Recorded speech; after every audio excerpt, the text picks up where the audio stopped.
2019 is shaping up to be an incredible year for horror films. Here are some of the intriguing remakes, sequels to smash hits, and awesome original projects from beloved filmmakers that are making their way to horror fans. Hereditary was easily one of the most talked about horror films of 2018. Its relentlessly slow-building tension and undeniably disturbing images marked it as an assured debut from writer-director Ari Aster. For his next film, he'll be moving away from the family homestead and taking a show on the road. In Midsommar, we'll go along with a young couple to a festival in rural Sweden, laced with bad emotions that turns even worse when they run afoul of a pagan cult. Is it scary?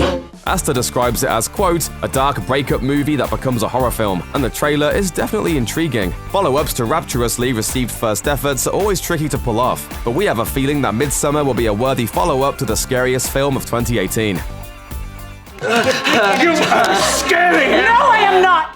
French director Alexander Aja established his horror bona fides with a surprise 2003 hit High Tension and the 2006 remake of the classic The Hills Have Eyes. In 2019, he's back and teaming up with producer Sam Raimi to bring us Crawl. The film follows a young woman desperately attempting to reach her father during a Category 5 hurricane. To make things worse, she's trapped inside a house which is slowly flooding. Fortunately, she's not alone. She's got a bunch of ravenous killer alligators stopping by to keep her company. The film is being fast-tracked for a summer release by Paramount, which took a similar approach last year with John Krasinski's well-received A Quiet Place. If Crawl's bonkers story and the film's sterling pedigree are any indication, the studio could very well have another gigantic hit on their hands. Wait down here! Pete, you hear that? 2016's The Boy was an underrated little thriller. The story of a young American woman named Greta who is hired by an eccentric English couple to care for their porcelain doll, Brahms. Greta learns from a local man that the real Brahms, the couple's 8-year-old son, was killed in a house fire decades prior. The odd situation is made even weirder by the fact that the doll seems to have a mind of its own and has a habit of moving around the house when Greta isn't looking. At the conclusion, it's revealed that the real Brahms has been alive the whole time, living inside the walls of the house. In the upcoming Brahms, The Boy 2, the man and his favorite plaything will return for more atmospheric chills. The sequel will see a couple move into Brahms' abode with their young son, and this time around, the supernatural angle may not be a fake-out. The Boy's team of director William Brent Bell and writer Stacey Mania will return. We'll see if Brahms can separate himself from the creepy doll pack when the movie hits screens on July 26th. The 80s and 90s were a great time for children's horror literature, and if the Goosebumps series wasn't quite freaky enough, there was always scary stories to tell in the dark. The short story collections by Alvin Schwartz initially featured the singularly bizarre illustrations of Stephen Gammell, which was such pure nightmare fuel for readers that they were infamously replaced with toned-down versions for later editions. Guillermo del Toro has long been working on adapting the property for the screen, and this year we'll finally get to see the fruits of his labor. Produced and co-written by Del Toro, the feature will focus on a group of young teens who must solve the mysterious deaths in their small town. Sarah Bellows' book, where the stories write themselves and it all comes alive. In the director's chair is Andre Ovredal, whose features Trollhunter and The Autopsy of Jane Doe marked him as a talent to watch. With that level of pedigree, the long-gestating production looks like a worthy companion for those horrifying drawings that used to keep so many of us up at night. It's been rumored for years, and it's finally happening. Just in time for the 10th anniversary of the original Zombieland, Zombieland Double Tap is on the way to deliver more blood-soaked comedic madness. The whole band is getting back together for the long-awaited sequel, including director Ruben Fleischer and writers Rhett Reese and Paul Wernick. In addition, the entirety of the original cast is back on board, including Woody Harrelson, Emma Stone, Abigail Breslin, and Jesse Eisenberg. Business is good. The first official synopsis hints at new kinds of zombies as well as a possible human threat. Either way, there doesn't seem to be much reinventing of the wheel here, which should suit fans of the first film just fine. They've been clamoring for a return to Zombieland for years, and they're finally getting it. Just don't forget the rules. And why am I alive when everyone around me has turned to meat? It's because of my list of rules. Rule number 1 for surviving Zombieland: cardio. Those of us who grew up on the kids' TV network Nickelodeon have fond, if sometimes uncomfortable memories of the horror anthology series Are You Afraid of the Dark? The show featured a group of teens calling themselves the Midnight Society, who regularly gathered around a campfire in a secret place to tell scary stories. Despite the kid-friendly concept, more than a few episodes were surprisingly horrifying. The forthcoming film adaptation will be leaning into the show's darker elements, courtesy of co-writer Gary Dauberman. Best known for his writing on It and The Nun, Dauberman has said he wants to keep the deeply scary and dark aspects of the original series alive in the film. He elaborated that while the film will still feature the Midnight Society and the campfire setting, he won't be adapting any episodes but will tell a completely original story. Director DJ Caruso, best known for XXX: The Return of Xander Cage, will helm the film, which drops just in time for Halloween.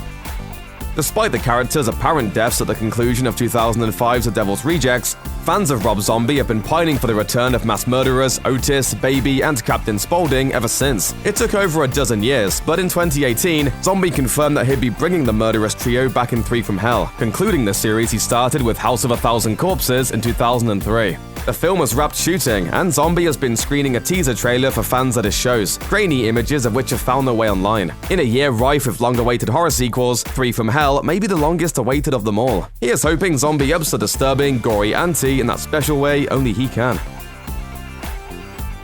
Pretty much every horror fan alive has some degree of reverence for Stanley Kubrick's 1980 Stephen King adaptation, The Shining. Even if King himself was not particularly impressed, King's novel was a highly personal project for him, which is probably one reason he chose to revisit the character of Danny Torrance in 2013 with Dr. Sleep. With the King cinematic renaissance in full swing, it seemed like only a matter of time before the book would get the big screen treatment. Late this year, it's finally happening. At the helm is Mike Flanagan, who directed the well-received King adaptation Gerald's Game, and all 10 episodes of The Haunting of Hill House for Netflix. King had great things to say about Flanagan's work on Gerald's Game. Hopefully, the director will turn in an adaptation a bit more to King's liking than the famously eccentric Kubrick was able to.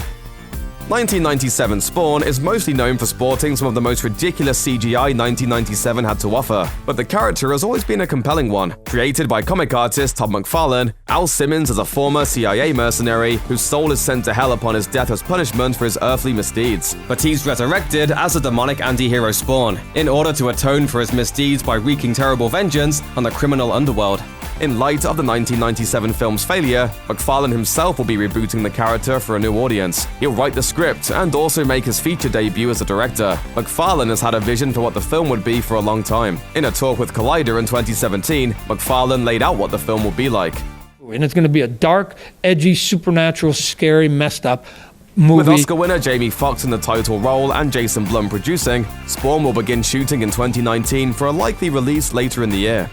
Legendary director David Cronenberg's status as a master of body horror was firmly cemented with his 1977 feature, Rabid. The film follows adult film icon Marilyn Chambers as a young woman who undergoes a hideous transformation after an experimental surgery saves her life following a motorcycle accident. Cronenberg's singular visions don't exactly lend themselves to the reboot treatment, but if you're familiar with the work of Jen and Sylvia Sorska, also known as the Twisted Twins, you won't be surprised that they were willing to give it a shot. With features like 2009's Dead Hooker in a Trunk and 2012's Deeply Strange American Mary under their belts, they'll be taking on an updated version of Rabid for 2019, one which promises to, at least, try to out-weird Cronenberg's original. While it will feature a few modern twists, the Sourcegirls will be leaning into the gory, unsettling heart of the 1977 film, a task for which they seem uniquely suited. They promise that their version will be modernized through a female perspective, and will honor not only the original but Cronenberg's entire body of work. Apparently, mastery of horror runs in the family. Joe Hill, the son of the legendary Stephen King, has made a name for himself as a successful horror writer in his own right, with novels like Horns and Nosferatu, both of which have been adapted for film and television respectively. Among Hill's formidable bibliography are a couple collaborations with his dad. One of the short stories that resulted from their collaboration, In the Tall Grass, is headed to the small screen this year as a Netflix original film. The story follows a pair of siblings whose cross-country trip takes a turn for the weird when they hear the cries of a young boy emanating from a field. Very quickly, they find out that it's easy to get lost. Writer-director Vincenzo Natali is best known for directing the minor horror classic Cube, and has also recently handled episodes of Luke Cage and Westworld. Adding a touch of horror pedigree is Patrick Wilson, star of the Conjuring films. With a team like that, In the Tall Grass might just end up being another Bird Box type hit for Netflix.